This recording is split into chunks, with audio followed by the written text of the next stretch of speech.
Hola, buenos días a todos una vez más. Aquí celebrando este tiempo con nuestro amado Señor Jesucristo, hoy 11 de julio del 2025. Chicos, estamos tratando el tema de los problemas de la iglesia primitiva, que son los mismos problemas que tiene la iglesia de hoy. Eso es lo que quiero, la analogía, la comparación que quiero hacer. Es que hoy día tenemos los mismos problemas que tenía originalmente la iglesia. ¿Por qué? Porque el origen de estos problemas es espiritual. Y el espíritu no cambia, el espíritu no se modifica. El hombre cae una y otra vez en sus mismos errores. Y vimos que a veces no podemos captar toda la dimensión de los problemas que tiene una iglesia. Algunas la tienen en un grado más desarrollado, en otro grado menos desarrollado. Pero en todas hay problemas, en todas, de una u otra manera. Vimos que hay 6 tipos de problemas típicos que por lo menos se manifestaron en la iglesia de Corinto, y vamos a ver cómo Pablo los atacó. Y lo que quiero establecer es que identifiquemos el problema de nuestras iglesias, de nuestras congregaciones,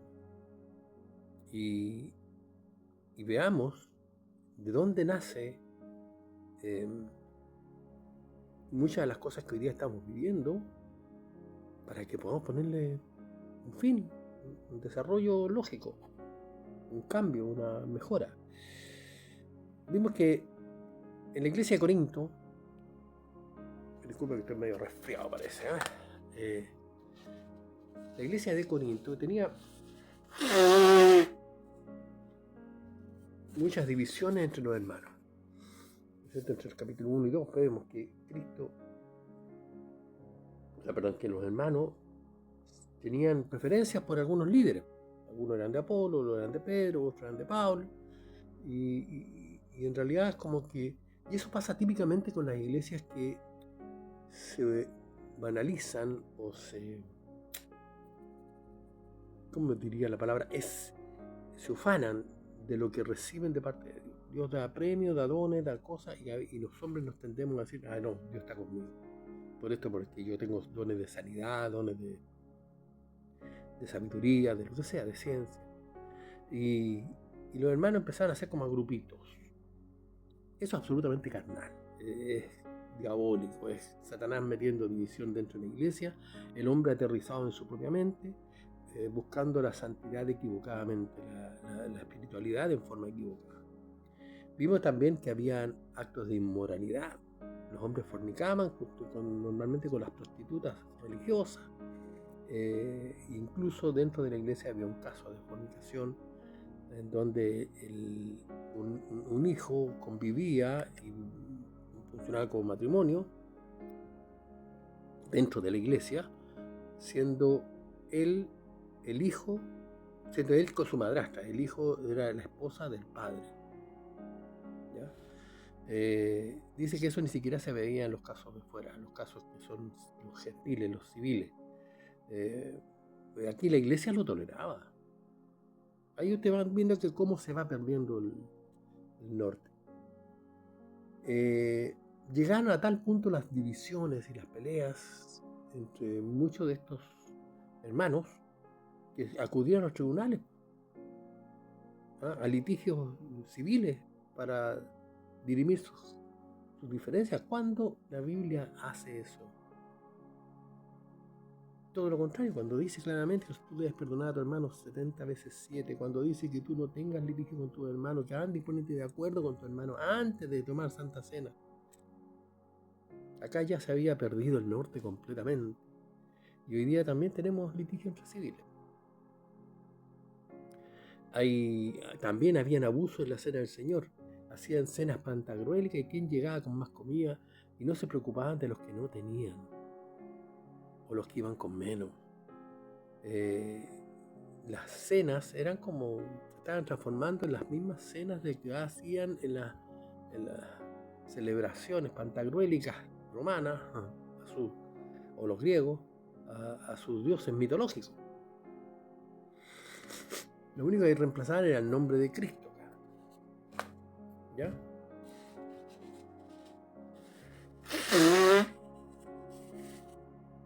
Discúlpenme, pero no me deja hablar. Bueno, también esto de los dones espirituales. Dios dice que le dio una cantidad de dones espirituales a la iglesia, de todo tipo, dones sobrenaturales.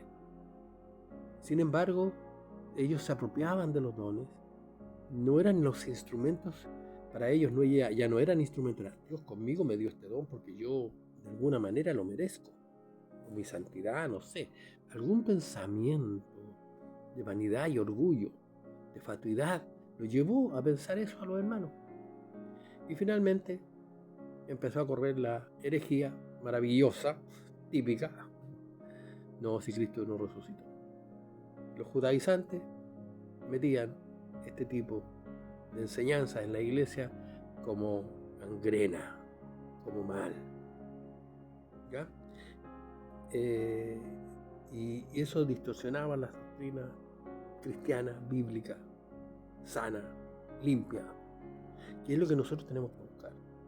Escúchame, no estoy hablando que cada uno de nosotros tiene una cosa perfecta, no. Todos nos equivocamos al interpretar, y además, a medida que pasa el tiempo nos damos cuenta de los errores de interpretación que teníamos cuando éramos más inmaduros, cuando estábamos aprendiendo. Así que, hermanos queridos, amigos, bueno, está más bien dirigido a los hermanos, ¿no?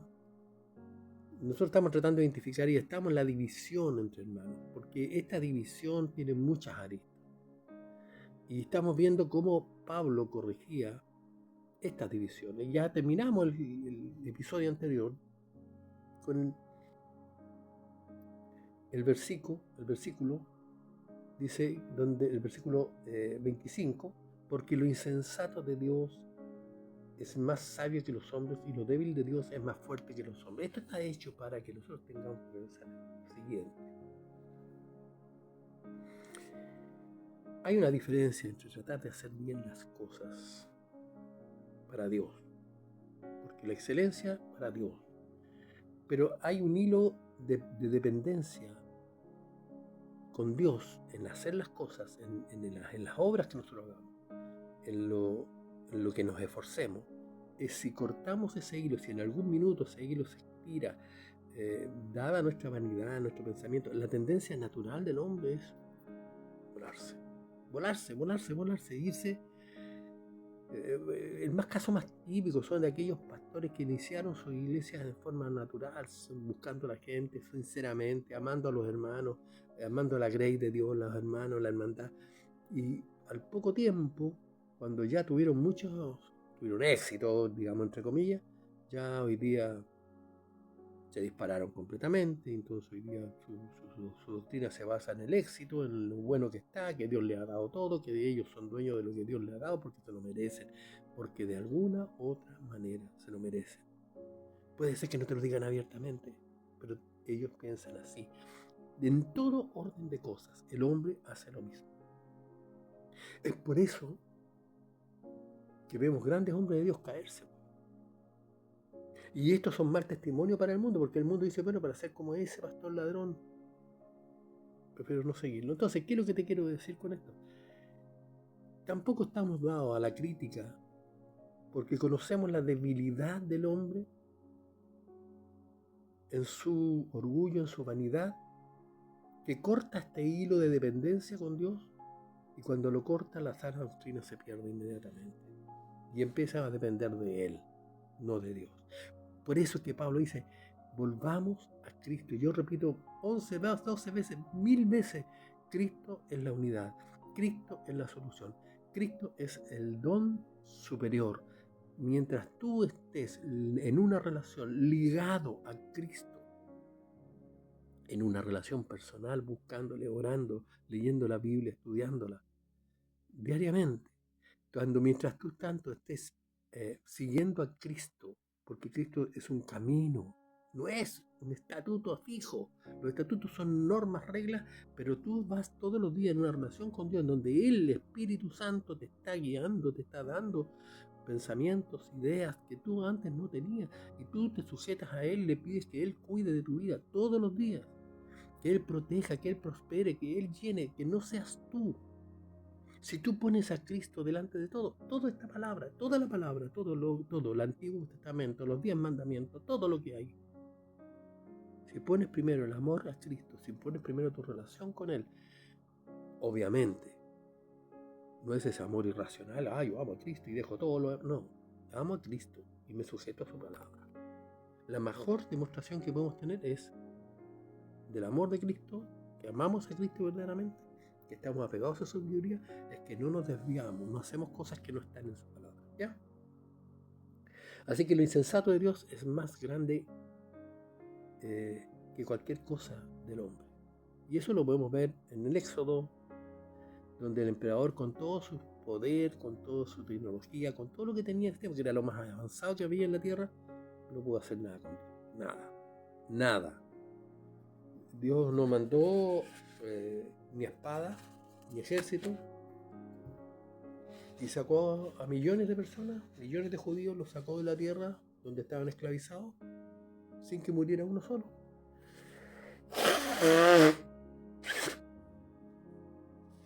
Esa es la sabiduría de Dios.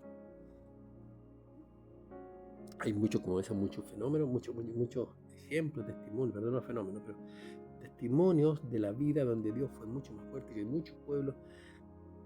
Tanto es así que cuando mandó a conquistar la tierra prometida,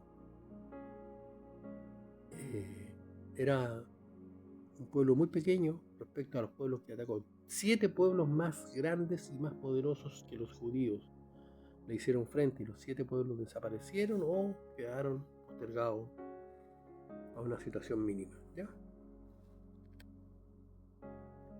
Así que continuamos. Dice Pablo, pues, el versículo 26, pues mirad, hermano, dice, acá para que no me desviemos la vista, ¿ya? Pues mirad, hermanos, vuestra vocación, que no sois muchos sabios según la carne, ni muchos poderosos, ni muchos nobles. Trata de no subirte. Mira, todo aquel hombre que sube la estratosfera social tiene un gran porcentaje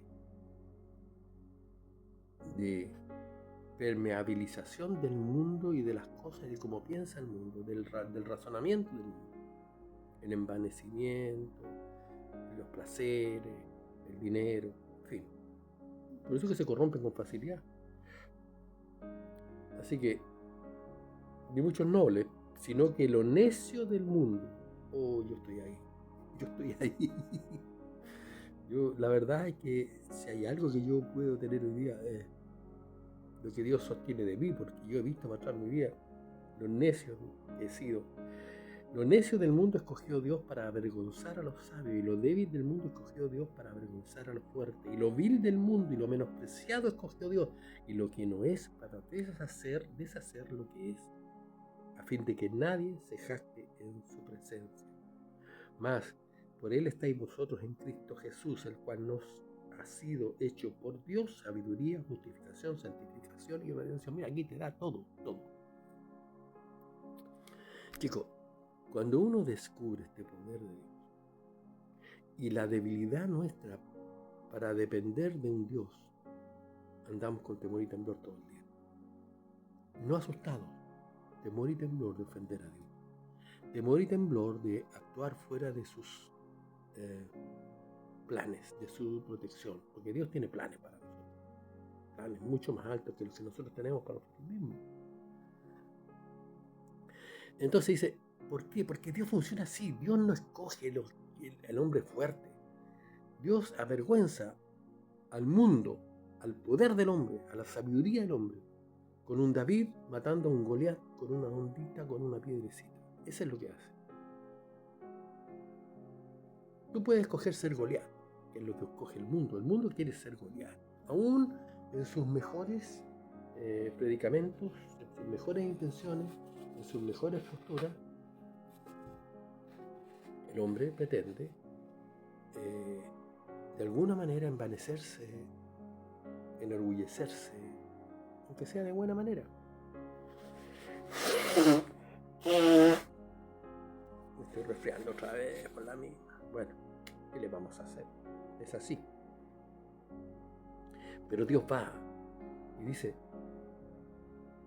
Este es el que está botado, este está más abajo, este es el que voy a levantar. El hombre escogió a Saúl como rey de Israel. Pero la raíz de Saúl, de su corazón, era soberbia, enaltecimiento, orgullecimiento. Tenía raíces que no podía eliminar, porque para nosotros es difícil quitar las raíces de nuestra malformación. Queremos ser sabios en nuestra propia sabiduría. Cuando entendemos el plan de Dios, queremos ser sabios en la sabiduría de Dios. Y eso nos hace humildes. Eso es lo que nos hace humildes. No otra cosa. Así que, ¿qué es lo que pone Pablo?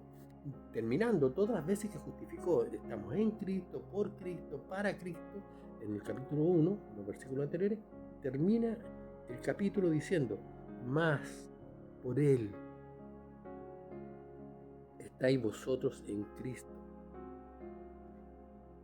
Jesús, el cual nos ha sido hecho por Dios sabiduría. Mira, sabiduría para vivir, para enfrentar la vida, para ayudar a la gente, para todos los objetos de la sabiduría. Justificación, Él es el que justifica nuestra conducta, nuestro pecado, nuestra maldad. Él pagó un precio en la cruz y nos ha justificado delante de Dios para poder llegar a la salvación. Nos santifica en la medida que vamos creciendo en esa relación. Nosotros estamos creciendo porque vamos creciendo en santidad porque la santidad es progresiva. Es un elemento progresivo en la vida que va con la madurez. Y redención. ¿Qué significa la redención? Es la salvación. Finalmente somos redimidos del pecado original, de nuestra vida pecaminosa, de nuestros errores, de nuestras caídas, porque hemos reconocido en Dios este poder superior, esta capacidad de sabiduría superior, hemos dependido de Él durante nuestra vida. Aquí no se trata de que tú viviste perfectamente en santidad, como figura los santos católicos con aureola ahí. Ellos admiran los que pudieron haber tenido algún conocimiento, Agustín de Hipona, no sé, Santo Tomás, de Aquino, hombres católicos, quizás, que se les declaró santo porque tuvieron una vida recta. Pero no sabemos cómo fue su relación con Dios. Eso lo vamos a ver al final cuando lleguemos a la presencia de Dios, porque vamos a ir a la presencia de Dios. Esa es la redención. A eso vino Cristo. Sigue en el capítulo 2. Dice, así que hermanos, cuando fui a vosotros para anunciaros el testimonio de Dios, no fue con excelencia o palabras de sabiduría, pues me propuse no saber entre vosotros cosa alguna, sino a Jesucristo y a este crucificado. Y estuve entre vosotros con debilidad y mucho temor y temblor. ¿Qué significa esto? Y ni mi palabra ni mi predicación fue con palabras persuasivas de humana sabiduría, sino con demostración del Espíritu y de poder, para que vuestra fe no esté fundada en la sabiduría de los hombres, sino en el poder de Dios. Entonces, ¿qué? Vuelve Pablo. Yo podría haber aplicado mi propia sabiduría, mi propia experiencia, mi propia madurez, y preferí depender exclusivamente de lo que Dios ponía como palabra espiritual, con demostración de poder espiritual, de poder sobrenatural, para que ustedes entiendan que la palabra que el hombre expresa no puede venir de su propia mente, de su propia capacidad. Él dice que iba con temor y temblor porque no sabía cómo enfrentar realmente esto, porque dependió de Dios completamente y no quiso que hubiera persuasión humana. Mira, este es un error que cometemos todos los que predicamos. Tratamos de convencer y le ponemos de nuestra cosecha y nos emocionamos y ponemos pasión. Pero Pablo dice, no, yo quiero que ustedes se unan en base a Cristo, el poder de Cristo, la palabra de Cristo, la enseñanza de Cristo, porque Él es el único que puede darle la demostración de espíritu y poder. Mira, yo he tratado de hablarle tanto a tanta gente, yo he sido un fracaso, pero pleno, rotundo. Estas mismas predicas que yo hago aquí no llegan a nadie, pero Dios sabrá, yo no estoy predicando para que me adulen o me lleguen de alguna manera a reconocer en algo. Lo que yo estoy predicando es lo que Dios ha puesto en mi corazón para que quede un testimonio, porque en algún minuto a alguien le servirá. No sé. Eso ya lo sabe Dios. Ese es el poder de Dios. Es algo sobrenatural que está sobre mí. Yo estoy obedeciendo. Dios me dice, habla, y yo hablo. Y Él pone el tema y yo lo sigo. Y trato de hacer lo mismo que hace Pablo, de que no sea mi propia sabiduría, de que no sea mi propio conocimiento, sino que puedo exponer la palabra de Dios porque está fundada en la sabiduría de Dios y no en el poder de Dios, pero no en la capacidad humana. Sin embargo, dice en versículo 6 del capítulo 2, hablamos sabiduría entre los que han alcanzado madurez. Los que tienen alguna madurez empiezan a captar lo que se está hablando cuando se habla de parte de Dios. Y sabiduría no de este siglo ni de los príncipes de este siglo que perecen, mas hablamos sabiduría de Dios en misterio, la sabiduría oculta, la cual Dios predestinó ante los siglos para nuestra gloria. Lo que ninguno de los príncipes de este siglo conoció, porque si lo hubieran conocido nunca habrían crucificado al Señor de la gloria. Wow. Te quiero mencionar un aspecto súper importante que está aquí resaltando.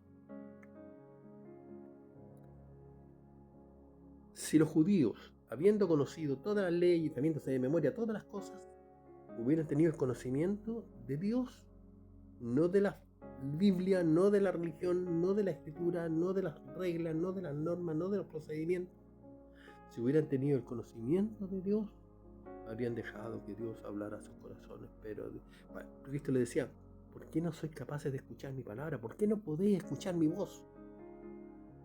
Porque eran hombres cegados, propios de su propia mentalidad, propia capacidad, pensando que los canutos son todos débiles, todos pernos, mentirosos, ladrones, que en el nombre del Señor hacemos cualquier cantidad de salvajadas. La verdad es que no es así. Nosotros vemos la cosa distinta, vemos debilidad en la iglesia, ya nos criticamos a los que están con problemas, los ponemos en las manos de Dios, oramos por ellos y esperamos alcanzar madurez para poder entender el propósito de Dios y seguir bregando la lucha, porque no toda la iglesia es ladrona, no toda la iglesia es mentirosa, no toda la iglesia cae en pecado tan graves como los que están. Cuando sale alguno y dice, yo no quiero saber nada de los canutos, de la iglesia, de la religión, porque está lleno de hipócritas, gente que miente, gente que no es. Una vez escuché esto y decía, bueno, hermano, amigo, la iglesia está llena de hipócritas, pero siempre hay lugar para uno más, así que puedes venir. Te recibimos y buscamos un camino junto con Dios que nos saque de la hipocresía, porque no hay otra cosa que nos saque de la hipocresía. Al hombre no hay nada. Podemos caer 1000 veces, pero 10.000 veces nos levantará Cristo para poder seguir madurando. Este camino no es fácil en la maduración. Este camino requiere negarse a uno mismo constantemente, disponerse a Dios y aprender madurez para enfrentar la vida con Dios. No con religión, con Dios. Así que, si los judíos, habiendo conocido la Biblia, no conocieron a Dios, ¿qué nos espera a nosotros? ¿Qué es lo que está pasando hoy día? ¿Estamos llenos de eso?